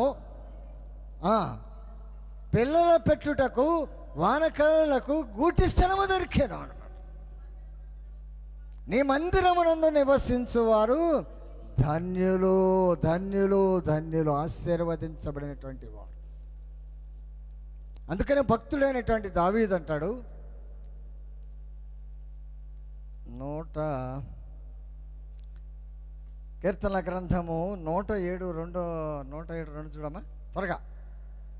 అయ్యా రాత్రి వేళ మేల్కొని ఉండి ఒంటి పిచ్చుకవలే నేనున్నానంటాడు భక్తుడైనటువంటి దావీదు. ఎస్ 102:7 త్వరగా. ఎస్ రాత్రి మీద మెలకువగా నుండి ఇంటికి మీద నున్న ఒంటి పిచ్చుకవలే ఉన్నానన్నాడు భక్తుడైనటువంటి దావీదు. ప్రియారా గమనించండి, ఇక్కడ తగ్గింపు స్వభావానికి సాదృశ్యంగా భక్తుడైన దావీదు మాట్లాడుతున్నాడు.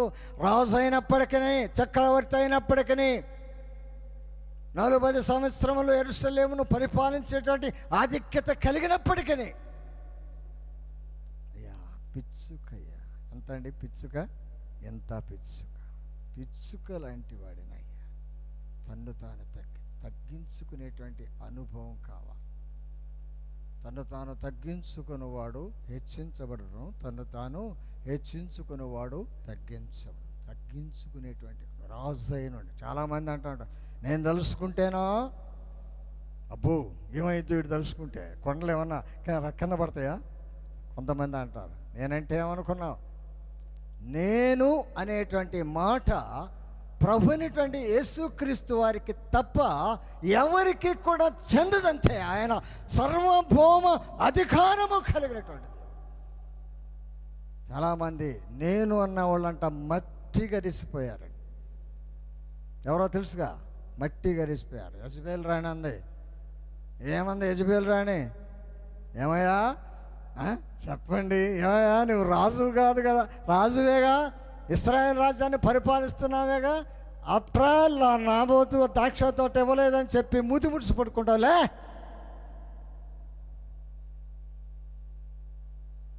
యజమానుడికి యజమానురాలు తప్పుడు సలహా ఇస్తుంది. ఏ సలహా ఇస్తుందండి? తప్పుడు సలహాలు దేవుని బిడ్డలకు తగదది. అక్కడ ఏముందో తెలుసా? నేనే నీకు ఆ ద్రాక్ష తోటను ఇప్పిస్తాను, లేచి పొంచేయండి. నేనే అన్నాడు నెబుకద్నెజర్. ఇంకా నేనే అన్నది ఎవరో? నేనే అన్నాడు ఎవరో? లూసిఫర్ ప్రధాన దూత. ఏమైపోయారండి? మట్టి గరిసిపోయారండి, మట్టి. నేనే అన్న యెజబెలు, ఇది యెజబెలు శవం అని గుర్తుపట్టలేక గుర్రాలు తొక్కేసి అండి. ఎంత భయంకరమైనటువంటి విషయం. మేడ మీద నుంచి కింద దూసేస్తే గుర్రాలు సెల్లబోయి పడి గుర్రాలు తొక్కివేసినాయి. ఇది యెజబెలు రాణి యొక్క శవం అని గుర్తించలేకుండా అయిపోయింది. సో కారణం ఏంటి? నేనే భర్తకు తప్పుడు సలహాలు ఇచ్చింది. ఎందుకయ్యా? దేవుడు మనకింత ఇచ్చాడు, ఆ పక్కవాందెనుకు మందు కాసించడం వద్దయ్యా అని చెప్పి, తగదయ్య అని చెప్పి ఏమన్నా సలహా ఇచ్చిందా? ఆ సలహాలు రెచ్చగొట్టే సలహాలే ఈ మధ్య అందరూ కూడా.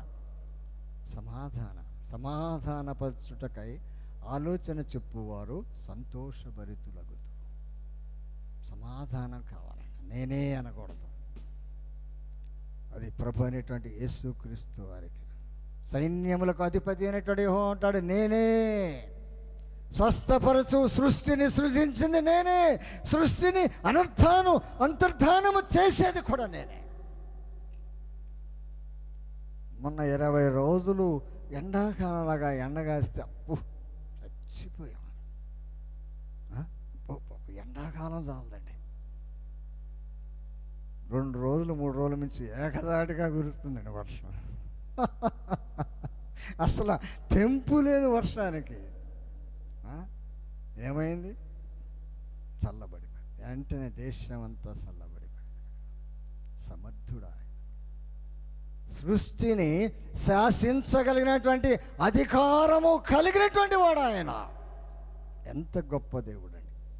అంత గొప్ప దేవుణ్ణి మనము కలిగి ఉన్నాము కనుక ఎప్పుడు కూడా శ్రద్ధాభక్తులతో, భయముతో, భక్తితో, వినయముతో, విధేయతతో లోబడే జీవించం, తగ్గించుకునే జీవితం. 31:12 కూడా అంటాడు, అయ్యా స్మరణకు రాని ఓటికుండవాడినంటే అంటాడు. అక్కడ భక్తుడైన దావీదు అంటాడు, స్మరణకు రాని ఓటికుండ వంటి వాడని. తగ్గించుకోవాలా? మరణమై స్మరణకు రాని వాని వలె ఒకని కొండ, ఓటి కొండ. మన జీవితం కొండ అండి. అందుకనే సమరయ స్త్రీ ఆ కొండను విడిచి వెళ్ళానని దాన్ని పర్టిక్యులర్గా వ్రాయబడింది. కొండను విడిచి వెళ్ళాను. దాన్ని అంత ఇంపార్టెంట్గా రాయాల్సినటువంటి అవసరత లేదు. సో కొండ పాప జీవితానికి, మానవుని యొక్క పాప జీవితానికి సాదృశ్యంగా ఉంది. అందుకని ఇక్కడ పరిశుద్ధ గ్రంథం పిచ్చుక, అయ్యా నేను రాత్రివేళ మేల్కొని ఉన్నటువంటి ఒంటి పిచ్చుక వలె ఇంటి మీద. కనుక ప్రియమైనటువంటి దేవుని సంఘం ఇంకా అంటాడు ఆ 84వ కీర్తనలోని, ఒక్క దినము దేవుని సన్నిధిలో గడుపుట 1000 దినముల కంటే శ్రేష్ఠ. మొదటి ఆరాధనకు రాలేకపోయా, వెంటనే పరుగున రెండవ ఆరాధనకి రెడీ అయ్యి వచ్చేసి, వాక్యం చెప్పాలని రాలేదు కానీ వాక్యం వినాలనే వచ్చాను. ఈరోజు బల్ల సంస్కారం ఉంది, దానికోసం ప్రత్యేకంగా ఎంత బాధ ఉండా, ఎటువంటిదైనా సరే వెంటనే పరుగున దేవుని సన్నిధి. ఒక్క దినము దేవుని సన్నిధిలో గడుపుట 1000 దినాల కంటే శ్రేష్ఠం. ఎంత గొప్ప భాగ్యం అండి. ఆధ్యాత్మికంగా కోరాహు కుమారులు ఆశీర్వదించబడ్డారు. కోరాహు కుమారులు ఐక్యత కనపడుతుంది అక్కడ. 133వ కీర్తనలో మనం చూసినట్లయితే సహోదరులు ఐక్యత కలిగి నివసించుట ఎంత మేలు, ఎంత మనోహరం. ఐక్యతను చూపిస్తున్నాడు కోరాహు కుమార్. ఎక్కడ ఆ అధ్యాయాలన్నిటిలో కూడా కోరాహు కుమార్ రచించిన ఎక్కడ ఐక్యత కనపడుతుందో అక్కడ ఏముంటుందండి? ఆశీర్వాదము, శాశ్వతమైన జీవము ఉంటుంది అక్కడ. మనోహరం. సహోదరులు ఐక్యత కలిగి ఉండటం మనోహరం. దేవుని బిడ్డలు ఐక్యత కలిగి ఉండాలి. ఈ దినాల్లో చూసినట్లయితే అన్నదమ్ముల్లో ఐక్యత లేదు, అక్క చెల్లెళ్ళలో ఐక్యత లేదు, బంధువుల్లో ఐక్యత లేదు. కానీ గ్రంథకర్త అంటున్నాడు ఐక్యత. సోదరులు అనగా దేవుని బిడ్డలు మాత్రమే.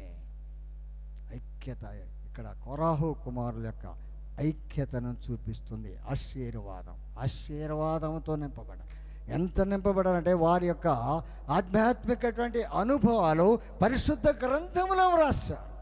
సో రాయటానికి గల కారణం ఏమిటంటే సేవా సంబంధమైనటువంటి కార్యక్రమాల్లో ఉన్నారు వాళ్ళు. దేవుని యొక్క గుడారానికి అధిపతులుగా ఉన్నారు వాళ్ళు. అందును బట్టే దేవుడు వారిని చావనివ్వలేదు, వారిని బ్రతకనిచ్చాడు. దేవునికి మహిమకరంగా జీవించారు. Praise the lord. నెక్స్ట్ రెండవదిగా గమనించినట్లయితే ప్రియమైనటువంటి దేవుని సంగమా, రెండవది ఏమంటున్నాడండి? చీకటియే బంధువర్గమాయ. చీకటి అంటే ఎవడు అనుకున్నాం మనం? దుష్టుడు, అపవాది. దేవుని బిడ్డలు వెలుగు సంబంధులు, సాతాను బిడ్డలు చీకటి సంబంధులు. నేను లోకమునకు వెలుగై ఉన్నాను కనుక మీరును లోకమునకు వెలుగై ఉండండి. ప్రభు అయినటువంటి యేసుక్రీస్తు వారు శరీరధారిగా ఉన్నటువంటి యోహాను సువార్త 1వ అధ్యాయం, నేను లోకమునకు వెలుగు. ఆయన బిడ్డలు ఏంటంటే మనము వెలుగుకరంగా జీవించాలి. ఈ లోకంలో చీకటి మన మీద పరిపాలన చేయకూడదంతే, చీకటిలో మనం జీవించకూడదంతే, చీకటి పనులు మనం చేయకూడదంతే. వెలుగు సంబంధుల యొక్క ప్రత్యేకత మనము కలిగి ఉండాలి. వెలుగు బిడ్డలుగా మనం ఈ లోకంలో జీవించాలి. ప్రియమైనటువంటి దాన్ని ఇక్కడ భక్తుడు, ఇక్కడ కోరాహు కుమారులు అంటున్నాడు, చీకటియే మాకు బంధువర్గమాయ. చీకటి ఎప్పుడు మనకు బంధువు అవుతాడో తెలుసండి?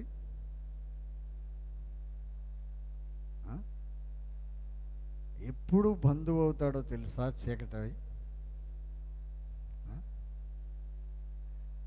మనకు అనేకమైనటువంటి శ్రమలను పెట్టి, అనేకమైనటువంటి ఇబ్బందులకు గురి చేసి, శారీరకంగా అనేకమైనటువంటి పీడితమైనటువంటి రోగముల చేత వ్యాధులన్నీ పెట్టి మనల్ని తన బంధువుగా మలుచుకోవడానికి ప్రయత్నం చేస్తాడు. వ్యాధి వచ్చినా, బాధ వచ్చినా, ఆపదలు వచ్చినా ఎలుగుగానే జీవించాలి మనం. చీకటి బంధుత్వాన్ని కోరకూడదు. ఎప్పుడు అంటే లేఖన భాగాల్లో మనము ఆలోచన చేసినట్లయితే ప్రియమైనటువంటి దేవుని సంఘమా, యోబు భక్తుడికి అనేకమైనటువంటి శోధనలు, బాధలు, తన ఆస్తి అంతా పోయింది. ఏమీ లేనివాడుగా నిస్సహాయుడుగా అయిపోయాడు. భార్య దూషించింది, స్నేహితులు దూరం అయిపోయారు. యోబు భక్తుడు గనుక ప్రభువుతో ఒక్క మాట, బలహీనతపు మాట మాట్లాడితే సాతానుడు అక్కడ గెలుపొందేవాడు. ఒక్క బలహీనత మాట కూడా యోబు భక్తుడు మాట్లాడలేదండి. మాట్లాడలేదు. అక్కడ శ్రమను సహించాడు, శోధన సహించాడు. ఆస్తిపాస్తులన్నీ పోయినాయి.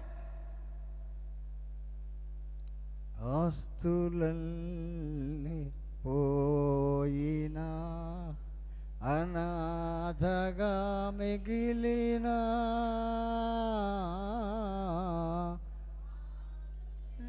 బిడనాడిన, ఆరోగ్యం క్షీణించిన,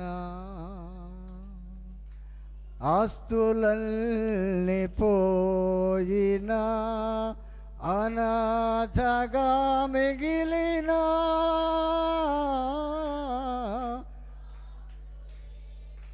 నాడిన, ఆరోగ్యం క్షీణించిన, నీ మాట చాలయ్యా, నీ చూపు చాలయ్యా, నీ తోడు చాలయ్యా, నీ నీడ చాలయ్యా, నీ మాట చాలయ్యా, నీ చూపు చాలయ్యా, నీ తోడు చాలయ్యా, నీ నీడ చాలయ్యా, నీ ఉంటే నాకు చాలు యేసయ్యా, నీ వెంటే, ఆయన వెంట ఉండాలి మనం. ఎన్ని శ్రమలు వచ్చినా, ఎన్ని ఇరుకులు వచ్చినా, ఎన్ని ఇబ్బందులు వచ్చినా, ఆరోగ్యము క్షీణించిన, ఆరోగ్యం క్షీణిస్తే ఏమంటామండి మనం? ఆస్తులన్నీ పోతే ఏమంటామండి మనం? ఏమంటాం? మానవ నైజం ప్రకారం, ప్రభువా నేను నీతో యథార్థతగా ఉంటున్నానే, భయం కలిగి ఉంటానే, భక్తి కలిగి ఉంటానే, అది ఇచ్చానే, ఇది ఇచ్చానే, నాకా ఈ పరిస్థితి అంటే అవుట్. ఏదొచ్చినా దేవునికి మహిమగా. అటువంటి పరిస్థితిలో చీకటి దూరం అయిపోద్ది. చీకటి బంధుత్వం కలిగి ఉన్నాడు. ఇటువంటి ఆపదలన్నీ మనకు సంభవింపచేసి వాడు మనల్ని బంధుత్వాన్నిగా కలుపుకుంటాడు. ఎన్ని కలిగినా, ఎన్ని లేకపోయినా, ఎన్ని ఉన్నా నా దేవుడు ఉన్నాడు. నన్ను చూసి ఆయన ఉన్నాడు, నేను ఆయన వెంట వెళతాను. ఆయన వెంట వెళతాం అంటే ఏంటి చెప్పాలా? ఆయన వెంట వెళతామంటే యేసు ప్రభు వారి శిష్యులు ఆయన వెంట వెళ్ళారు, మనం వెళ్తామా? అయిపోయింది. మనం ఎప్పుడు వెళ్తామంట? దేవుని రాజ్యానికి ఆయనతో మనం వెళతాం. ఆయన ఆ మధ్యాకాశం మీద దిగినప్పుడు, ఆ కడపుర మహాపూర శబ్దం వినపడినప్పుడు ఆయనతో ఉంటాం. Praise the Lord, praise the Lord, praise the Lord. ఆయనతో ఉంటాం. అంతేగాని తాత్కాలికమైనటువంటి శ్రమలకు భయపడిపోయి, తాత్కాలికమైనటువంటి ఆర్థికపరమైనటువంటి ఇబ్బందులకు భయపడిపోయి, రుణాలకు భయపడిపోయి చీకటోడే రైట్ అనుకుంటే ఖాళీ. నీ విశ్వాస జీవితం ఎన్ని సంవత్సరాలున్నా పనికిరాని జీవితం. యోబు సాదృశ్యంగా చూపిస్తున్నాడు. సమస్తం పోయినా దేవునికి స్తుతులు చెల్లించాడు, దేవునికి మహిమ చెల్లించాడు.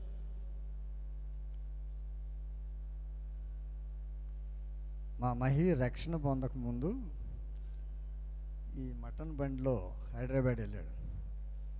సరే హైదరాబాద్ వెళ్తే తెల్లవారుజాము 5 గంటలకి ఫోన్ చేశారు. ఆ బండి సరుకు బండి అంతా అప్సెట్ అయిపోయింది. డ్రైవర్ సేఫ్గానే ఉన్నాడు. వీడి మాత్రం కాలు ఏదో దెబ్బలు తగిలిన కానీ నా కాలు పోయింది అంటున్నాడు. దేవునికి స్తోత్రం అన్నా. ఇదేంటి నా కాలు పోయిందంటే దేవునికి స్తోత్రం అంటావేంది, నువ్వేం మనిషివయ్యా బాబు అంటున్నాడు.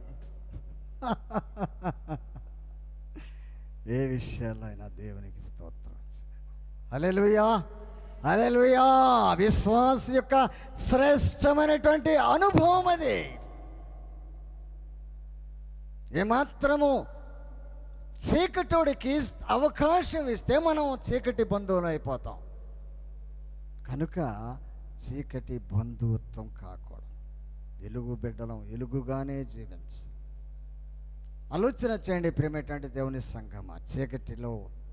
చీకటోడు పనేటంటే శ్రమలు పంపించటం, శోధనలు పంపించటం, వ్యాధులు పంపించటం, బాధలు పంపించటం, అనేకమైనటువంటి చిక్కు సమస్యలు పంపించడం. ఈ రీతిగా విసికి వేసారిపోయి ఆసాప్ అంటాడు, దస్తావీదులు రాసేటువంటి రైటర్ అంటాడు, నేను రక్షణ పొందకుండానే మేలయ్యా. రక్షణ పొందనోళ్ళు బలహీనులు నా కళ్ళ ముందు బంగారాలు ధరించి వెండి ధరించి మెడలు తిరగకుండా ఉండారయ్యా. నేను రక్షణ పొందటం కూడా నాకు ఆయాసమేనా అంటాడు. కానీ ఆ విశ్వాసి దేవుని సన్నిధికి వచ్చినప్పుడు అంటాడు, తెలుసు దేవుడు తెలియపరుస్తాడు. వాడికి అంత ఉన్నప్పటికీ, ఎన్ని ఉన్నప్పటికీ, ఎన్ని కలిగి ఉన్నప్పటికీ సరే, వాడు మరణానికి పాతాళానికి పాత్రుడు. పాతాళానికి పాత్రుడు. బంగారాలు ఆయనకి సాటిరా, వెండి ఆయనకి సాటి, ధనం ఆయనకు సాటిరా. వంటి నిండను బంగారములను అవి నీకు సాటి రాగలవా. వంటి నిండను బంగారములను అవి నీకు సాటి రాగలవా. బంగారమా నా యేసయ్యా, బంగారమా నా యేసయ్యా, నీవే నాకు చాలును యేసు, నీవే నాకు. ఆయనుంటే చాలండి, ఆయన కలిగి ఉండాలి. ఈ సిరుకు ఇబ్బందులు ఉన్నాయి. లేఖన భాగాన్ని మనం గమనించినట్లయితే ప్రియమైనటువంటి దేవుని సంఘమా, ఈ రీతిగా శ్రమలకు గురి చేసి దయ్యాలు పట్టి మనిషిని పీడిస్తాయి. చీకటి శక్తులు అంత క్రూరమైనయండి. జాలి, దయ, ప్రేమ ఏమాత్రము కూడా కనికరం లేని చీకటి దయ్యాల యొక్క లక్షణం. ఎన్ని సంవత్సరాలు అతన్ని చీకటి పట్టి పీడిస్తుందో గ్రంథంలో రాయబడలేదు. కానీ అతనిని సంకెళ్ళ చేత తల్లిదండ్రులు బంధించబడినప్పటికైనా సరే అతని సంకెళ్లను తుత్తునీయలుగా చేసి అతనిని అడవులలోనికి తరుముకొని వెళతాయండి దయ్యాలు. దయ్యాల పనేంటో తెలుసండి? అడవులలోనికి, సమాధులలోనికి, అగ్నిలోకి తీసుకొని వెళుతూ ఉంటాయి. మరణానికి దాని దుష్టుడికి, అపవాదికి అధికారం లేదు. కానీ వ్యాధుని, బాధలు, శ్రమల చేత వారిని నిరసింపచేసేటువంటి విధానం శక్తి దయ్యానికి ఉంది. చాలా జాగ్రత్తగా ఉండాలండి దయ్యాల విషయాల్లో. చీకటోళ్ళకి సంబంధం లేదు. చీకటోడికి చీకటిగానే ఉంటాడు. వాడితో చీకటోడితో చీకటికి సంబంధం ఏముంది? ఎవరికి చీకటోడికి ఎవరితో సంబంధం? ఎవరితో సంబంధం? దేవుని బిడ్డలతో సంబంధం. దేవుని బిడ్డలను పాడు చేయటమే. ఒక ఎగ్జాంపుల్ జరిగినటువంటి విషయాన్ని చెప్తున్నాను. నేను 6th or 7th క్లాస్ చదువుతున్నటువంటి సందర్భాల్లో మా నాన్నగారు అయినటువంటి భిక్షాలు గారికి బాగా తాగుతాడు. తాగిన తర్వాత తలంటు చేసి మరలా ప్రార్థన చేసుకుంటూ ఉంటాడు. దుష్ట శక్తులు, చీకటి శక్తులు అతనిని ఆవరించి ఎక్కడికన్నా సరే తీసుకొని తరుముకు వెళుతూ ఉంటాయి. వాస్తవం, ఇది నా అనుభవ జీవితంలో చూస్తున్నా కూడా ఇప్పటికీ. మోషే గారు ఎన్ని దుష్ట శక్తులను వదిలిస్తూ ఉంటాడు చూస్తున్నాంగా మనం. మందిరం ఆరాధన అయిపోవడంతోనే బయటపడుతూ ఉంటాయి. ఎంతమంది దుష్ట శక్తులతో, వ్యాధులతో బాధపడుచున్నటువంటి వారిని దైవశక్తి బలముతో, ప్రార్థనా బలముతో, ఉపవాస ప్రార్థనతో శక్తులన్నిటినీ విడిపించి దేవుని బిడ్డలుగా చేస్తారు. మన జీవితంలో ఎన్నో చూసాం. లేటెస్ట్గా ఉన్నాం. కుటుంబాలు ప్రభువుకి వారి హృదయాలను సమర్పించి ఆ మరణకరమైన పరిస్థితుల నుంచి తప్పించాడని చెప్పి కృతజ్ఞతగా జీవిస్తూ రక్షణ పొంది దేవునిలో జీవిస్తున్నారు. దయ్యాల బారిన నుండి తప్పించబడటానికి దేవుని శక్తి కావాలి. ఇలా రాత్రులనక పగలనక ఇక అన్నం ఏముండదు, ఇక మంచినీళ్ళు కూడా తాగడం. అట్లానే ప్రార్థనలు చేస్తూ ఉంటారు. ఆ దినాల్లో కరెంటు లేదు. పెట్రోమాక్స్ లైట్లు పెట్టి చాలామంది మా అన్నదమ్ములు, మా మేనమామలు కానీ లేకపోతే వాళ్ళంతా కాపురాలు కాసేవారు పెట్రోమాక్స్ లైట్లు పెట్టి.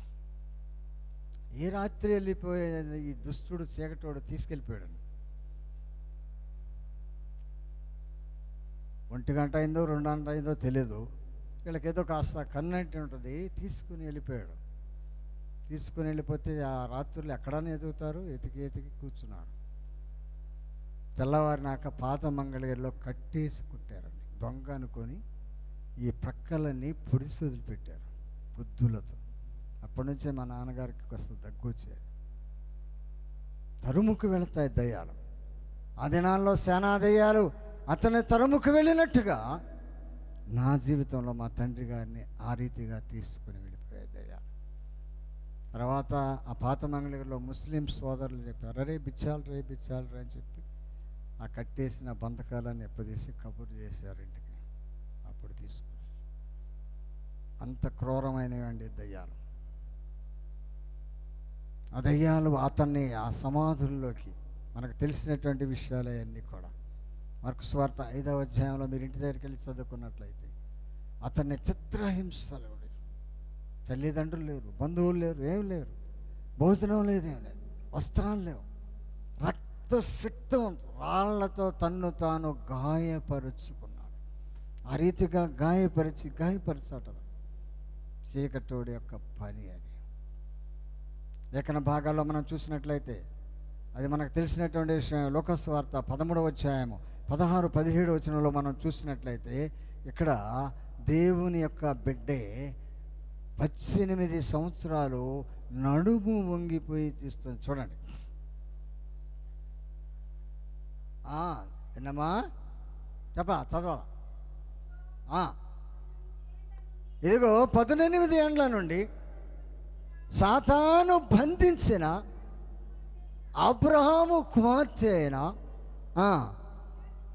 విశ్రాంతి దినమందు ఈ యొక్క కట్ల నుండి విడిపింపగలదు. అక్కడ విశ్రాంతి దినాన ఆయన స్వస్థత కార్యం చేశాడని శాస్త్రులు, పరిస్థితులు ఆయన ప్రశ్నిస్తారు. దానికి ప్రభు అనేటువంటి యేసుక్రీస్తు వారు ఆన్సర్ చెప్తాడు. అదంతా మీరు జాగ్రత్తగా చదువుకోండి. ఆ భాగం అంతా కూడా అక్కడ ఎన్ని సంవత్సరాలండి? 18 సంవత్సరాలు. ఏం పని చేస్తుంది అక్కడ? పరిచర్య చేస్తుంది. సమాజ మందిరపు యొక్క అబ్రహాము కుమార్తె అంటే దేవుని యొక్క బిడ్డ. మరి 18 సంవత్సరాల నుంచి నడుమొంగిపోయి ఉంటుంది. అట్లానే ప్రభువుని స్తుతిస్తుంది, కనపరుస్తుంది. సాధారణ ఎన్ని ట్రీట్మెంట్లు జరిగినాయో, ఎంత జరిగిందో, ఎంత ఖర్చు పెట్టారో. మరి ఆ 12 సంవత్సరాలు రక్తస్రావం కలిగినటువంటి అన్నీ వదులుకొని ప్రభు దగ్గరికి వచ్చినాక ఆ స్వస్థత పొందింది. చీకటి శక్తుల యొక్క ప్రభావాన్ని గురించి చెప్తున్నాను. ఆ చీకటి శక్తి వంచేసింది ఆ నడుముని. 18 సంవత్సరాలు అండి, 1 సంవత్సరం కాదు 2 సంవత్సరాలు అయినా పరిచర్య మానలా. దేవుని సంబంధమైనటువంటి కార్యక్రమాల్లో నిమగ్నమైపోయింది.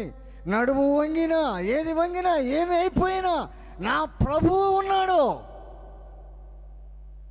అంతేకాని చీకటితో బంధుత్వాన్ని కలుపుకుందండి. మనమైతే ఇంకోళ్ళు అంటారు, ఎవరే బాబు ఎన్ని సంవత్సరాల నుంచి నువ్వు పరిచర్య చేస్తున్నావు, నీకు ఆ వ్యాధి పోవట్లేదంటే అది ఒక బలహీనం. 18 సంవత్సరాలు అయినప్పటికైనా సరే దేవుని పనిలో, పరిచర్యలో, సమాజ మందిరంలో, దేవుని యొక్క సేవా సంబంధమైనటువంటి కార్యక్రమాల్లో పరిచర్య చేసింది అబ్రహాము కుమార్తె ప్రియురాలు.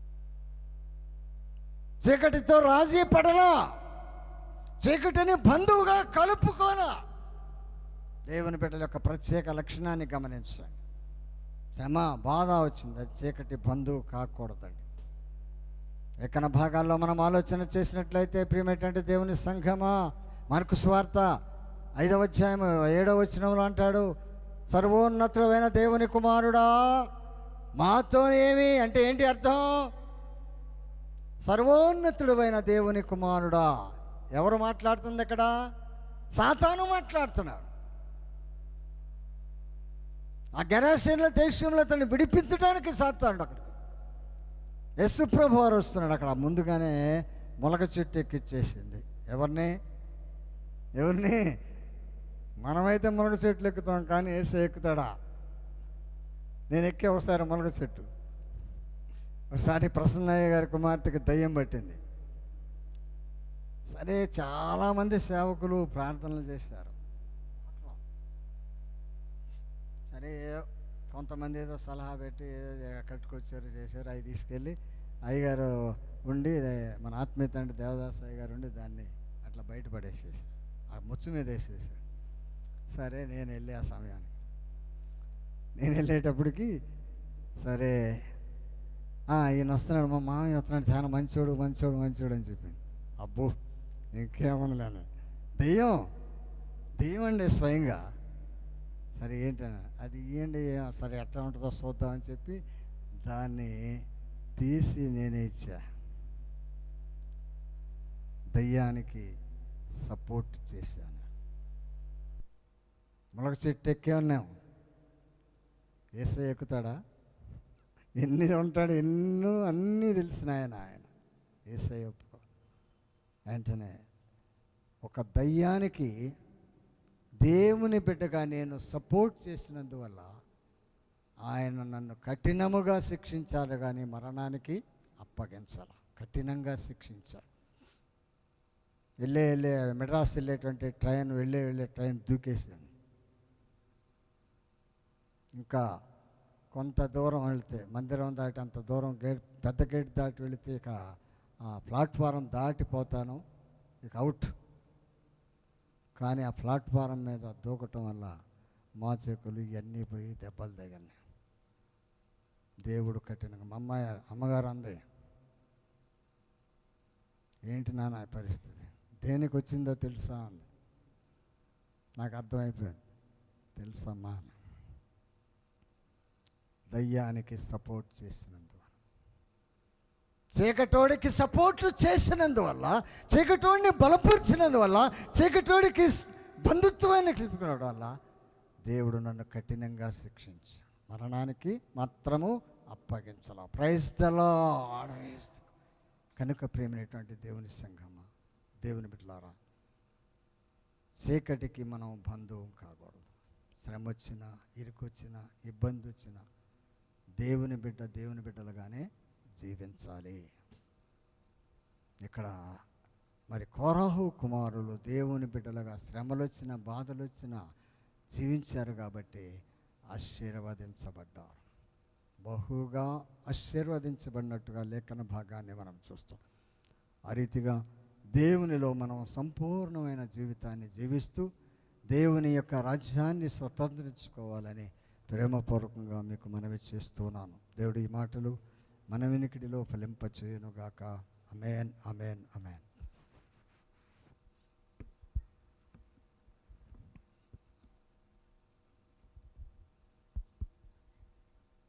ప్రార్థన చేసుకుందాం. దయగలిగిన స్వామి, నీ పాదములకు వందనాలు. విత్తబడిన మాటలు మా హృదయాల్లో ఫలింపచేయండి. బలలో పాల్గొంటున్నటువంటి ప్రతి బిడ్డను దీవించు. అంత్యదినాల్లో జ్ఞాపకం చేసుకోండి. మా పాపముల నిమిత్తం నలగొట్టబడ్డారు, అవమానపరచబడ్డారు, గాయపరచబడ్డారు, చూడనొల్లని వానిగా మారిపోయారు. మీరు పొందిన దెబ్బల చేతే మాకు స్వస్థత, విమోచన, రక్షణ, విడుదల ప్రతి బిడ్డను బలపరచమని